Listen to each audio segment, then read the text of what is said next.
than we have in previous years through a number of measures, which I'm happy to talk about, but nobody would want to go through the detail. But we're producing more trains per hour. In terms of reliability of bus and streetcar, of course, our streetcars are aged and really sort of at the very end of their service lives. They'll all be replaced with the new streetcars, which are the most reliable vehicle we've had on property. Same thing with our buses. We are now about to retire with the money that council just gave us.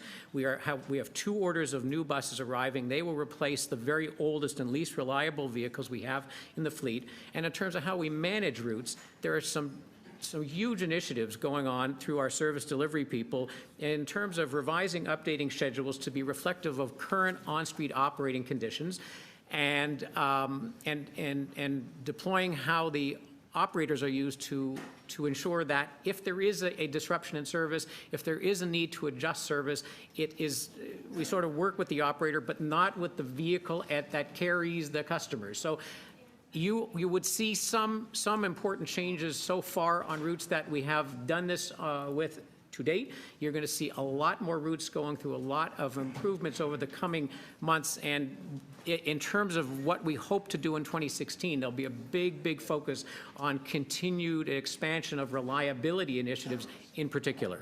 Yes, because getting to work on time for some is more critical than others.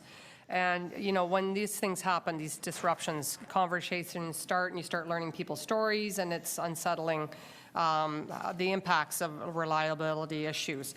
Also, a reorg. Is there any reorg underway for management at the TTC? Mike? So we're currently going through a review that an outside consultant took a look at span of control, depth of the organization, and that's currently under consideration by our senior management. Okay, thank you. Thank you, Councillor Robinson. Councillor McMahon. Great.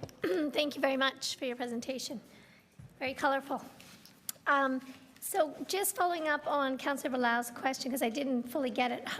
So where are we at with the streetcars coming in now? You're saying 5 every week, the new streetcars? So let me clarify. Andy Byford and Chair Cole recently met with Bombardier. Bombardier is currently producing an LRV about once every 20 days was their target. They're moving to get to a place where they can produce 1 every 5 business days. We think there's a challenge for them to get there. We believe they will get there, just a question of timing. Obviously, the sooner they get there, the more vehicles we will get, the sooner we can roll out those new LRVs on all of those routes. So they're still going through a process to improve their production and the quality of that production, and we're working very closely with them. So it'll be some time before they get to that 1 LRV per week level, but we do believe they will get there this year, later this year. So they're producing 1 every